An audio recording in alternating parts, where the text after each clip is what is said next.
Sir నిద్రలో గురక సమస్య. ఇది కామన్ అని కొందరంటారు. నేను టయర్డ్ అయ్యి వచ్చిన ఈరోజు బాగా వర్కౌట్ చేసిన జిమ్‌లో లేకపోతే ఈరోజు క్రికెట్ బాగా ఆడాను, లేకపోతే బ్యాడ్మింటన్ బాగా ఆడాను కాబట్టి నాకు గురకొస్తుంది అంటారు.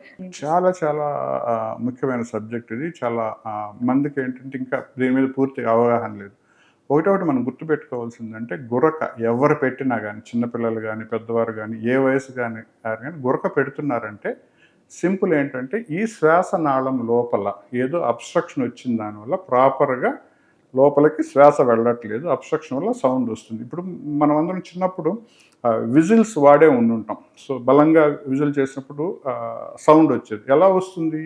మనం ప్రెషర్‌గా లోపలికి గాలి పుష్ చేసినప్పుడు చిన్న రంధ్రం గుండా వెళ్ళి సౌండ్ వచ్చేదనమాట. సేమ్ అలానే మనకి స్నోరింగ్ వస్తుంది. అంటే ఈ శ్వాసనాళం లోపల అబ్‌స్ట్రక్షన్ ఉన్న దానివల్ల గాలి తీసుకోవడంలోను వదిలేటప్పుడు అబ్‌స్ట్రక్షన్ వల్ల వచ్చే సౌండ్‌నే గురక అంటారనమాట. సో, ఇంతకుముందు చెప్పినట్టుగా ఎవరికి గురకున్నా గానీ that is not normal, that is abnormal. So, జనరల్‌గా ఏంటంటే ఈ అప్పర్ ఎయిర్‌వే అంటాం దీన్ని. సో, ఈ లోపల ముక్కు దూలం సరిగ్గా లేకపోయినా ముక్కు లోపల టర్బినేట్స్ పెరుగున్న కండ పెరుగుతుంది. అంటే గొంతులో టాన్సిల్స్ ఉన్నా, ఈ టంగు లావుగా ఉన్నా, మెడ చిన్నదిగా ఉన్నా, విపరీతంగా టాన్సిల్స్ పెద్దవిగా ఉన్నా గానీ ఎక్కువ శాతం మందిలో గురకొస్తుందనమాట. అంటే అబ్‌స్ట్రక్షన్ వల్ల. అలానే ఈ గురకొచ్చే వాళ్ళని మనం గమనిస్తే ఆల్మోస్ట్ 70-80% ఊబకాయంతో బాధపడుతుంటారు. అంటే ఒబిసిటీ ఉంటదనమాట. అది కూడా ఒక రీజన్.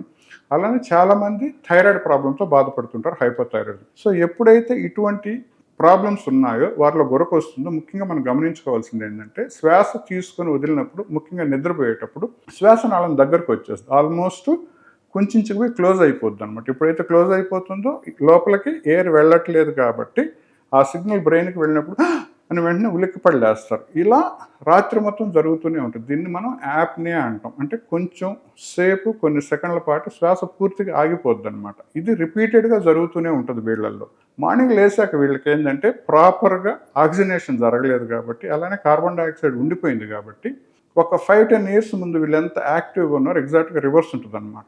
డల్‌గా ఉంటారు, మబ్బుగా ఉంటారు, డ్రైవింగ్ చేసేటప్పుడు కొంచెం నిద్రొస్తూ ఉంటది. దేని మీద కాన్సంట్రేషన్ ఉండదు.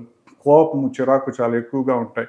ఏదైనా పని చేస్తున్నప్పుడు కూడా కూర్చొని నిద్రపోతూ ఉంటారు. టీవీ చూస్తూ నిద్రపోతూ ఉంటారు. తల లేయంగానే బరువుగా అనిపిస్తది. విపరీతమైన తలనొప్పిలాగా ఉంటది. నడిచినా, ఏదైనా చేసినా ఎవరో తోసేసినట్లు అనిపిస్తూ ఉంటది.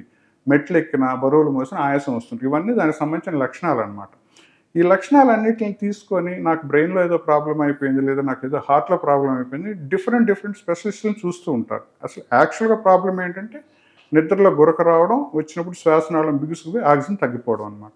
ఒకసారి ఈ ప్రాబ్లమ్ గానీ ఉంది అని మనకి డౌట్ వచ్చినప్పుడు దీనికి చేసుకోవాల్సింది సింపుల్ ఒకటే టెస్ట్. దాన్నే మనం స్లీప్ స్టడీ లేదా పాలిసోమ్నోగ్రఫీ అంటారు.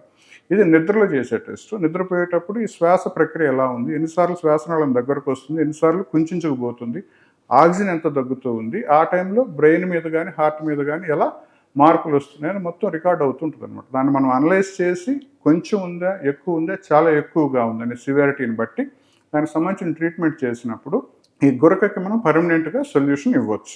హాయ్ ఎవ్రీవన్, నేను మీ Vedika. Please subscribe to Volgo health. Don't forget.